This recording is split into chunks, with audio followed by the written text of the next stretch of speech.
বিসমিল্লাহির রহমানির রহিম। আজকে অনেক মজা করে গুঁড়া মাছ রান্না করেছি। তো এরকম করে মজা করে রান্না করলে এক প্লেট ভাত অনায়াসে খাওয়া যাবে। আসসালামু আলাইকুম, কেমন আছেন? আলহামদুলিল্লাহ, আমি ভালো আছি। তো গুঁড়া মাছ রান্নার জন্য প্রথমে পেঁয়াজ কুচি, কাঁচামরিচ কুচি, লবণ, হলুদের গুঁড়া, মরিচের গুঁড়া, জিরার গুঁড়া, একটা রসুন থেতো করে নিয়েছি, নিয়ে সাথে দিয়েছি সরিষার তেল আর টমেটো, আলু দিয়ে ভালো করে এটাকে কচলে আমি একদম মেখে নেব, যেন একদম আলুটা ময়েস্ট হয়ে যায় এমনভাবে কচলাতে হবে।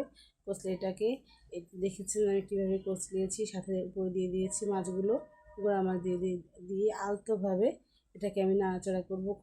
এখানে খুব জোরে মাখামাখি করার প্রয়োজন নাই।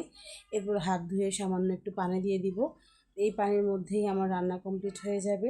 এরপরে আমি ঢাকনা দিয়ে সুন্দর করে এটা ঢেকে কিছুক্ষণ রান্না করব। তো কিছুক্ষণ রান্না করার পরে আমি আবার ঢাকনাটা তুলে দেখবো আমার রান্নাটা কেমন হয়েছে। তো এটাকে একটু সামান্য একটু নেড়ে চেড়ে সাথে একটু ধনিয়া পাতা দিয়ে দিব। ধনিয়া পাতা দিয়ে আবার 3 থেকে 4 মিনিট লো আঁচে রান্না করব।